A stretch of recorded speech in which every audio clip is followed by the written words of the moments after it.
Namaskar and welcome back to CEC Gurukul lectures. In this part 2 series of the life cycle of Pteris, we shall continue our discussion by understanding the anatomy of various body parts of Pteris, and also we shall continue our discussion towards the reproduction in Pteris. Till now, we have discussed classification and systematic position of Pteris. We have also discussed the habit and habitat of Pteris, the distribution of Pteris. We have also talked about the morphology of various plant organs of Pteris and also some parts of anatomy in Pteris. Now, let us continue with the anatomy of leaf in Pteris. In case of Pteris, the pinnule has upper and lower epidermis. The cells of upper epidermis are larger and they have less sinus walls. The stomata are restricted to lower epidermis, which have smaller cells with more sinus walls. We can understand the anatomy of pinnules with the help of the diagram. In the diagram, you could see that the upper epidermis is very much continuous and lower epidermis is also continuous, but sometimes they are interrupted because of the presence of stomata. In between the upper and lower epidermis lies palisade layer of tissues which are rich in chloroplasts, and below these palisade layer of tissues lies spongy parenchyma. The spongy parenchyma lies which are loosely arranged parenchymatous cells, and in this entire blade of pinnules lies a single or more than one vascular bundle which represents the veins. And on the lower epidermis also arises cluster of sporangia which bears spores. We can get a better picture with the help of this diagram, where the mesophyll consists of green parenchymatous cells. The midrib region has a single vascular strand with distinct endodermis. Sometimes there could be more than one vascular strand which represents more than one branched veins. Below the mesophyll parenchymatous cells, the spongy parenchyma are present. The upper elongated mesophylls are also termed as palisade layer. The petiole, which extends and gives rise to which bears the small pinna, they are also termed as rachis. And the anatomy of rachis in case of Pteris is very unique. The rachis has a similar arrangement of tissues as it is observed in case of rhizome. However, the large number of vascular strands are arranged in a shape of V or U or a horseshoe shape, and it is not in a ring. Here we can see that the vascular strands, they are arranged in a unique pattern, looking like a structure of V or U.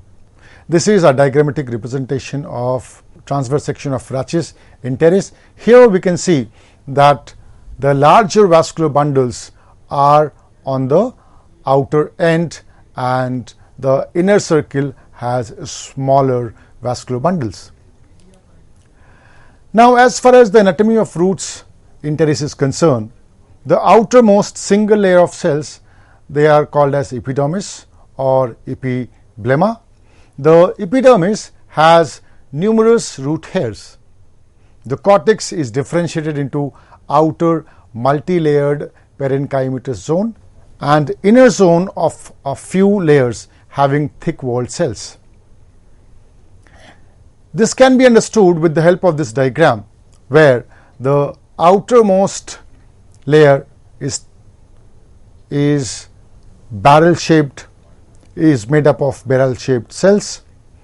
Below epidermis lies cortex. Now, cortex in case of Pteris is divided into two parts. The outer cortex, which are made up of large parenchymatous cells, and the inner cortex, they are made up of small cells, parenchymatous cells.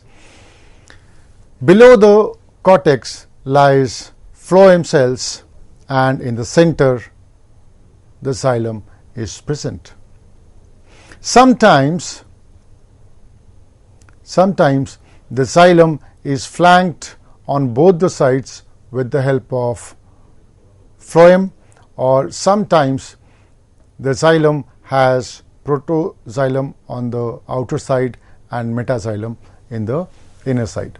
In case of roots, the endodermis, that is the innermost of the cortical cells, comprise of a single layer. The cells of endodermis have Casparian strips on their radial walls.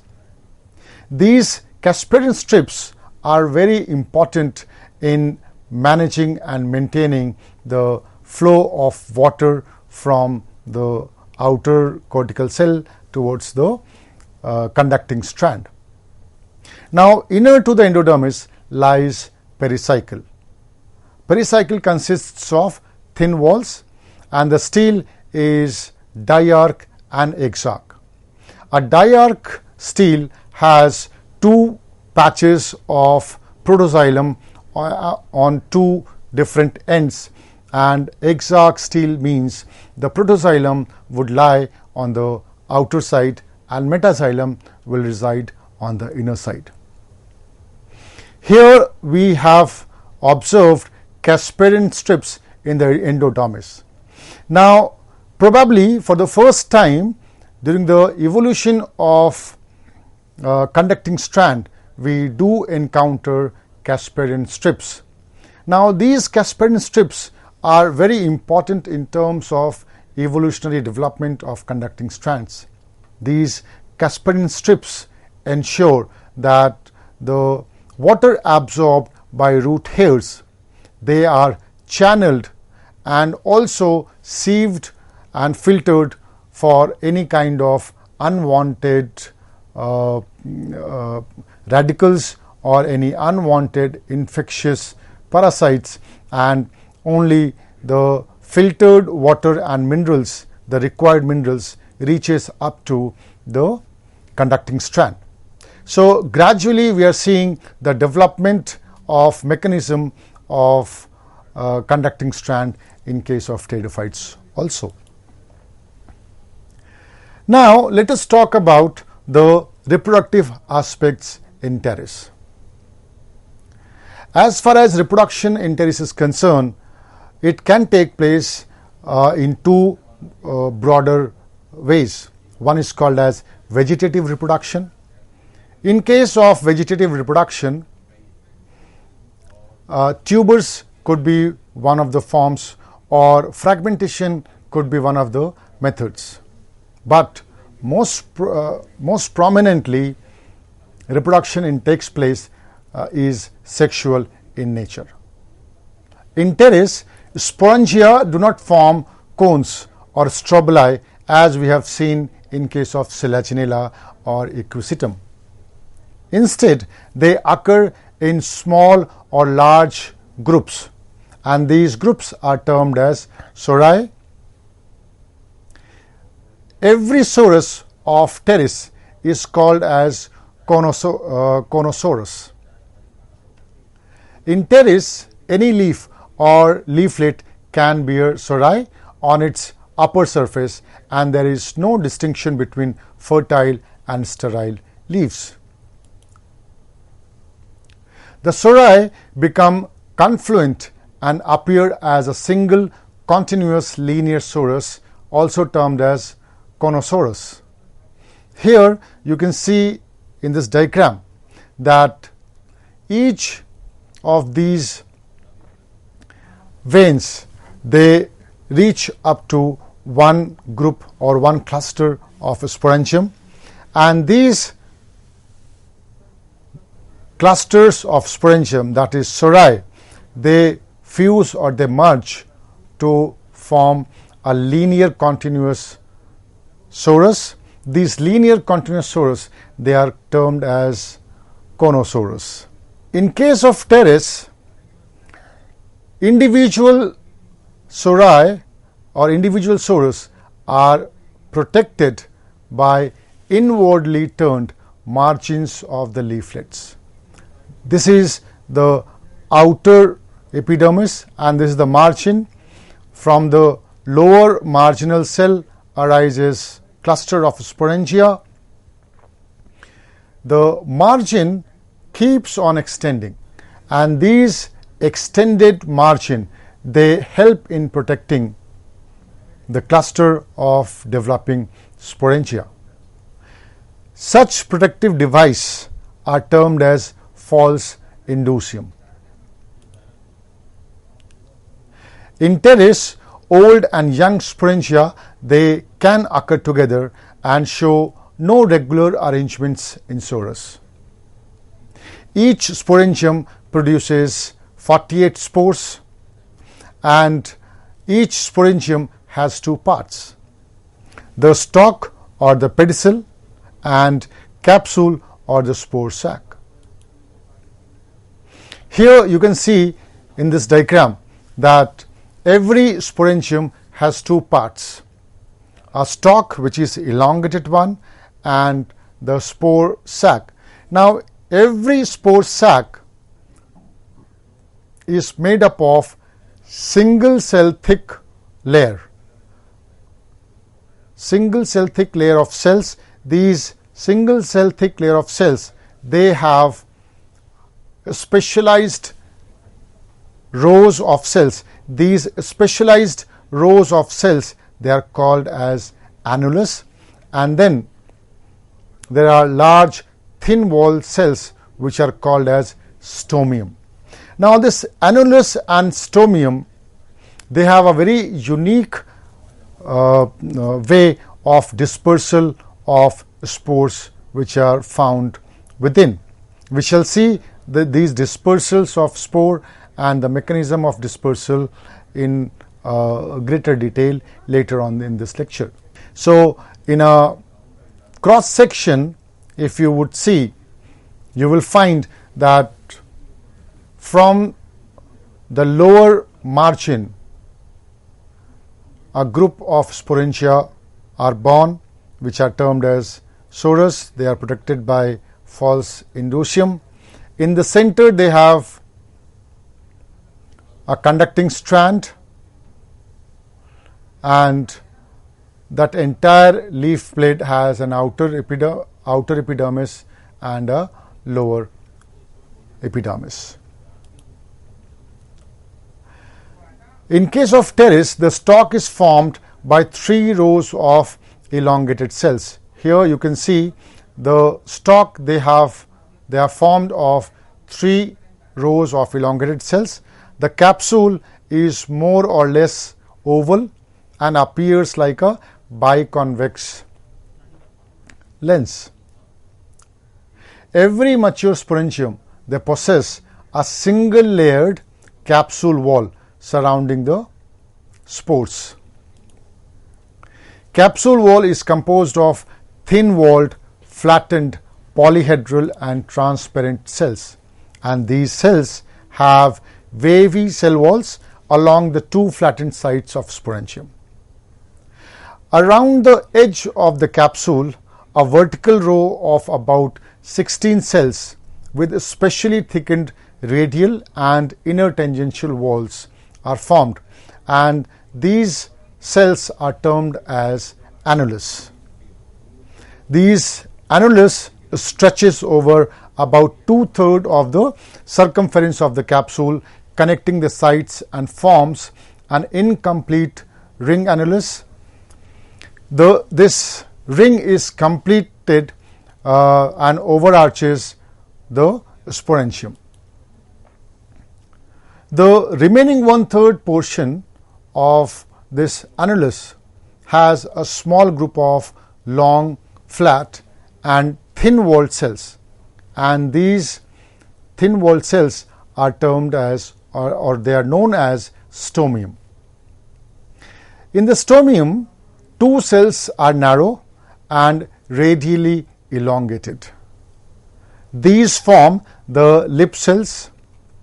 The annulus and stomium are associated with the dehiscence and dispersal of spores. The development of sporangium is of leptosporangiate type, as we have already discussed in our previous lecture. Now, this entire mechanism of dispersal and dehiscence can be understood with the help of this diagram.